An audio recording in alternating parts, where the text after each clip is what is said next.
शांताकारं भुजगशयनं पद्मनाभं सुरेशं विश्वाधारं गगनसदृशं मेघवर्णं शुभांगं लक्ष्मीकान्तं कमलनयनं योगभिर्ध्यानगम्यं वंदे विष्णु भवभयहरं सर्वलोकैकनाथं सर्वलोकैकनाथं। हम आज पुनः भगवद गीता के दूसरे अध्याय श्लोक संख्या 15 पर विचार करेंगे। कल के सत्र में भी हम सभी ने इसी 15वें श्लोक पर विचार किया था, जो विशेष है। यम ही न व्यथन्ते ते पुरुषम पुरुषर्षभ शम दुख सुखम धीरम सो मृत्युआय कल्पते। हे पुरुष श्रेष्ठ अर्जुन,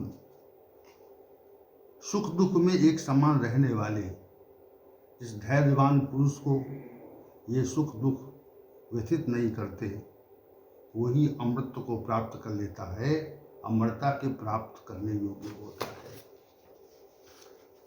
और जो मनुष्य सुख दुख में व्यथित नहीं होते, सुख में सुख का आभास नहीं करते और दुख में दुख का आभास नहीं करते, वे अमृत को प्राप्त कर लेते हैं। इसी भाव के स्पष्टीकरण हेतु श्री भगवान ने सो मृत्युआय कल्पते, अर्थात वो अमरता के योग्य होता है, ऐसा कहा है। सुख में सुखी न हो, दुख में दुखी न हो, उसे अमृत्व के योग्य माना जाता है।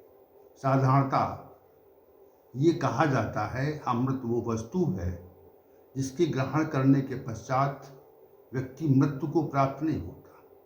सुख दुख की एक समान स्थिति पर साधक अमृत तत्व की प्राप्तिक योग्यता प्राप्त कर लेता है। इसका स्पष्ट अभिप्राय है ये है कि स्थिति इतनी सहज नहीं है जिसकी हम कल्पना कर रहे हैं। ये सामान्य नहीं है। हम दुख में दुखी न हों और सुख में सुखी न हों, ये स्थिति अत्यंत कठिन है। इसकी कल्पना करना भी कठिन है। परंतु हमें अमृत तत्व की उपलब्धि तभी होगी जब हम सुख में सुखी न हों और दुख में दुखी न हों। इस विषय पर हम थोड़ा विचार पुनः करेंगे। हम जिस परिवार में रहते हैं उसमें हमारे संबंध होते हैं। ये शरीर तो एक है, पर एक शरीर के नाम अनेक हैं। पिता पुत्र भाई पति मामा दादा आदि आदि, शरीर तो एक है। हम सभी साथ साथ रहते हैं, इसलिए प्रेम स्नेह हो जाता है। किसी ने हमें किसी प्रकार सुख पहुंचाया तो हम सुख का स्मरण करके उससे स्नेह करने लगते हैं। ये तो संबंधों की आसक्ति है, ये जल्दी टूटती नहीं, साथ रहती है। जब इनमें किसी की मृत्यु हो जाती है तो हमें स्नेह के कारण आसक्ति कारण दुख होता है। दुख होना स्वाभाविक है। किसी के पिता की मृत्यु हो जाए, वो रोए नहीं, दुखी न हो, तो ये बड़े आश्चर्य की बात है। भगवान कह रहे हैं कि दुख में सामान्य हो जाओ, दुख सहन करो। दुख स्वाभाविक रूप से आ जाएगा, पर यदि हमें दुख आएगा तो भगवान की परिभाषा का अतिक्रमण होगा। भगवान की परिभाषा में हम खड़े नहीं उतरेंगे, अमरता प्राप्ति के पात्र नहीं बनेंगे। इसी प्रकार हम जहाँ रहते हैं, इस स्थान में रहते हैं, उस स्थान को सुंदर बनाते हैं, अनेक प्रकार की व्यवस्था करते हैं। हमें अनेक प्रकार की व्यवस्थाओं से सुख प्राप्त होता है, क्योंकि वे एकत्रित की गई वस्तुएं हमें सुख देती हैं। ऐसी स्थिति में उस रहने के स्थान पर हमें स्नेह हो जाता है। यहाँ तक कि किराए के भवन में भी रहने पर हमें उससे स्नेह होता है। उसे जब छोड़ना चाहते हैं तो हमें दुख होता है।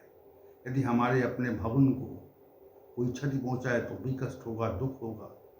भगवान की परिभाषा के अनुसार नहीं होना चाहिए। ये स्नेहाशक्ति नहीं होनी चाहिए।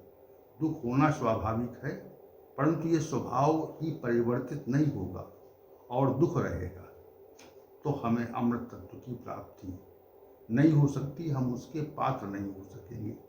यही कथन सो मृत्युआय कल्पते से श्री भगवान कहना चाह रहे हैं। अमृत तत्व की प्राप्ति के लिए हमें दुख में और सुख में एक समान स्थिति उत्पन्न करनी पड़ेगी। यद्यपि ये भावनात्मक विषय है, क्रियात्मक नहीं है, क्योंकि हम मन से सुखी दुखी होते हैं, क्रिया से नहीं। भगवान का यह आश्वासन है, यदि सुख दुख में सम हो जाए, अर्थात सुख में प्रसन्नता का आभास न हो, दुख में प्रतिकूलता का आभास न हो, तो हमें अमृत तत्व प्राप्त हो जाएगा, अर्थात हम आवागमन रूपी चक्र से मुक्त हो जाएंगे। मृत्यु और जीवन के चक्र से हमें छुटकारा मिल जाएगा। एक सामान्य व्यक्ति इस पर बहुत विचार करेगा, क्योंकि अमृत वर्तमान समय में एक काल्पनिक वस्तु है। ये एक काल्पनिक वस्तु की तरह समझी जाती है। अमृत पीकर मनुष्य अमर हो जाता है, वो मरता नहीं है। जब मृत्यु नहीं है तो जीवन भी नहीं है। मृत्यु और जीवन के क्रम है, संयोग है। मृत्यु और जीवन न हो, इसी का नाम मुक्ति है, मोक्ष है। भगवान का ऐसा अभिप्राय है। कथन का आश्वासन ऐसा स्पष्ट कर देता है। आप साधक अपनी समीक्षा करें, किसी प्रतिकूल बात को लेकर क्या हम दुखी होते हैं अथवा किसी अनुकूल बात को लेकर हम सुखी होते हैं। यदि होते हैं तो हमारी साधना पर इस स्तर पर नहीं आई है जिसके लिए श्री भगवान ने सोमृतत्वाय कल्पते कहा है और उसे अमरता के योग्य रहने जैसा परिभाषित किया है। साधक स्वयं अपना निरीक्षण करें, स्वतः ही अपने कसौटी पर कसने का प्रयास करें। इसमें दिखावे का कोई विषय नहीं है। प्रसन्नता और प्रसन्नता दो तत्व हैं जिन्हें न आने देना सहज नहीं है। इतना नहीं है जितना हम कह देते हैं। इसलिए अमरता प्राप्ति के योग्य होने के लिए दुख और सुख में एक समान रहना पड़ेगा। श्री भगवान इसके आगे ही श्लोक संख्या 16 विशिष्ट प्रकार से प्रस्तुत कर रहे हैं, जो समस्त वेदांत का सार है। ओम सहनावतु सहनौ भुनक्तु सह वीर्यं करवावहै तेजस्विनावधीतमस्तु मा विद्विषावहै। ओम शांति शांति शांति।